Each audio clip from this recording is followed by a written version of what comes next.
नमस्कार दोस्तों, मैं हूं आपका होस्ट और दोस्त आनंद गोपाल सिंह। आज आया हूं आपके समक्ष एक ज़बरदस्त वीडियो लेकर। ये वीडियो मेरा सभी लड़की के माता पिता के लिए है, तो सभी लड़कियों के माता पिता इस पर ज़रूर विचार करें। लोगों को एक बहू की आवश्यकता होती है जो घर का काम काज कर सके, परिवार की अच्छे से देखभाल कर सके और समाज में परिवार की मान प्रतिष्ठा को बनाए रखे, न कि एक मूर्ति या कागज का फूल जो सज धज के घर के कोने में शोभा बढ़ाती रहे। इसीलिए सभी माता पिता को चाहिए कि वे अगले साल में अभी से अपने लड़की के हित में निम्न छोटे छोटे कदम अवश्य उठाएं। करना क्या है, बहुत आसान सा कुछ टिप्स देने की कोशिश कर रहा हूं। आप चाहे अपनी बेटी से कितना ही प्यार क्यों ना करते हों, उसे कितना ही क्यों ना मानते हों, उससे घर का कामकाज अवश्य कराएं। भले उसको आईपीएस बनाने का सपना हो, डॉक्टर इंजीनियर कुछ भी बनाए, पर घर के छोटे मोटे काम अवश्य कराएं, ताकि आगे चलकर उसे अपने जीवन में घर का काम काज करने में कोई परेशानी न हो। समय समय पर उसकी गलतियों पर उसे डांटते भी रहें, जिससे ससुराल में कोई गलती हो जाए और बड़े बुजुर्ग उसे डांटें तो वह उसे सह सके, गलती पर डांटने पर उसे गलत ना समझे और ना ही कोई गलत कदम उठाने की कोशिश करे। आपकी जिम्मेदारी अपनी बेटी को अपनी ही बनाए रखने की नहीं है, बल्कि अपनी बेटी को किसी दूसरे घर की अच्छी बहू बनाने की है। मेन मुद्दा समझिए। अगर आपने अपनी जिम्मेदारी ठीक से नहीं निभाई,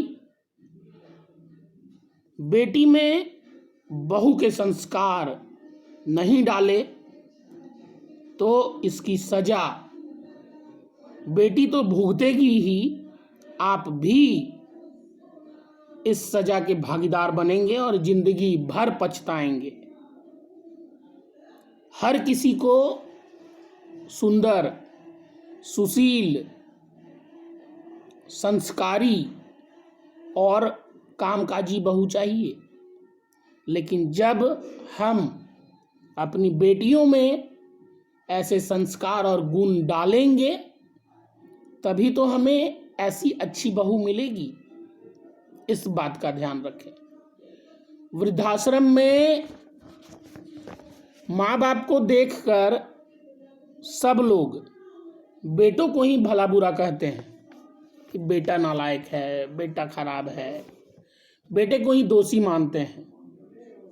लेकिन ये कैसे भूल जाते हैं कि उन्हें वहाँ भेजने में किसी की बेटी का भी हाथ होता है, वही बहू बन के गई है। वरना बेटे अपने माँ बाप को शादी के पहले वृद्धाश्रम क्यों नहीं भेजते? ये सवाल है मेरा आप सबसे। शादी के बाद ही क्यों भेजते हैं? यह कभी नहीं सुना गया है इतिहास में कि किसी कुंवारे बेटे ने अपने माँ बाप को वृद्धाश्रम भेजा हो। बहुत सारे लोग इस वीडियो पर कटाक्ष करेंगे बहुत सारी लड़कियों को, स्त्रियों, माता बहनों को ये शायद पसंद नहीं आएगी, मेरी बात कड़वी लगेगी। स्त्री अपना घर छोड़कर आती है, बहुत अच्छी बात है। पूरा परिवार, पूरा संसार छोड़कर आती है एक पति के लिए नए घर में, बहुत अच्छी बात है। परंतु पुरुष भी एक अनजान महिला को अपना वर्षों से बसाया हुआ घर सौंप देता है, यह भी बहुत बड़ी बात है। उस पुरुष के भी अपने कुछ कर्तव्य होते हैं, माता पिता के प्रति, समाज के प्रति, भाई बहन के प्रति, सभी रिश्तेदारों के प्रति। पर विवाह होने के बाद सामंजस्य की कमी, तालमेल की कमी या कोई कारण हो, परिवार टूट जाता है और सारी खुदाई पत्नी को ही मिल जाती है। चाबियों का गुच्छा के साथ साथ घर के पूरे अधिकार और मालकीन पत्नी को बना दिया जाता है। इस बात में सुधार की आवश्यकता है। मैं ये नहीं बोलता कि अपनी बहू को, अपनी पत्नी को नौकरानी बना दें, घर पे लाकर अधिकार उसको दें। अर्धांगिनी है वो, आधा अंग की मालिक।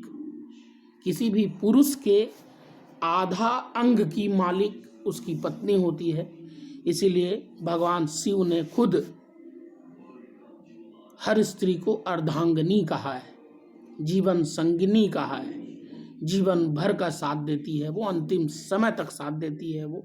सारे रिश्ते नाते, भाई बहन, माता पिता, नाना नानी, बुआ फूफा, सारे लोग छोड़ के समय समय पे चले जाते हैं लाइफ से। पत्नी अंत सांस तक रहती है, अंतिम समय तक। सारी बातें सही हैं, पर किसी भी पति के जीवन में पत्नी का आगमन भी बहुत बाद में होता है। जब वो पूर्णतः जवान हो गया, जब वो पूर्णतः विकसित हो गया, पढ़ लिख गया, एक अच्छी नौकरी कर रहा है, एक अच्छा समाज में वर्चस्व है उसका, उसके बाद आती है पत्नी उसके जीवन में। उसके पहले 9 महीने वो माँ की कोख में रहता है। 9 महीने माँ की कोख में रहने के बाद जन्म लेता है, बाहर आता है, दूध माँ का पीता है, दूध नहीं खून पीता है, तब बड़ा होता है। रात भर में 14 बार पैंट गीला करता है, पीला करता है, और माँ खुशी खुशी उसको बहुत प्यार से वात्सल्य का परिचय देते हुए सेवा करती है, पढ़ाती है, लिखाती है। बाप एक टूटा हुआ जूता में पूरा जीवन गुजारता है, पर चाहता है कि अपने बेटे को दुनिया में सबसे अधिक ऊंचे ओहदे तक पहुंचाऊंगा, ऐसा सपना होता है उसका। अपना शौक मौज माँ भूल जाती है एक फटी साड़ी में, कई साल गुजार देती है। बाद में जब बेटा एक अच्छा जगह हासिल करता है, एक अच्छी नौकरी, एक अच्छा सब कुछ, तब होता है विवाह उसका। उसके जीवन में एक पत्नी आती है, और आने के बाद धीरे धीरे सारे रिश्तों को तोड़ना शुरू कर देती है, बैंड बजाना शुरू कर देती है। ये पूरे समाज की सच्चाई है आज। कुछ रिश्ते तो जहर होते ही हैं। कुछ लोगों की मैं बात नहीं करूंगा, सारी गलती पत्नियों की है, ये मैं कतई नहीं मानता। समाज में कुछ मिर्च मसाले लगाने वाले लोग भी होते हैं, पर हर रिश्ते की एक अपनी खूबसूरती है, हर रिश्ते की अपनी एक मर्यादा है। अगर केवल पति पत्नी ही बहुत ज़रूरी होते जीवन में, बाकी किसी रिश्ते की आवश्यकता ही नहीं होती। बहन की कोई ज़रूरत नहीं होती, माँ बाप बुआ मामा मामी दुनिया जहान किसी का ज़रूरत ही नहीं होता, अगर पति पत्नी ही सबसे ज़्यादा इम्पोर्टेंट होते।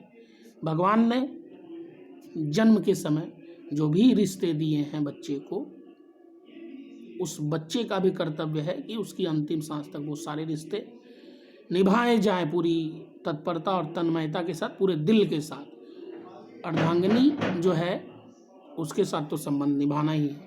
बहुत बहुत धन्यवाद। मिलूंगा किसी दूसरे वीडियो में। वीडियो अच्छा लगे तो लाइक करिए, मेरे चैनल को सब्सक्राइब करिए। धन्यवाद।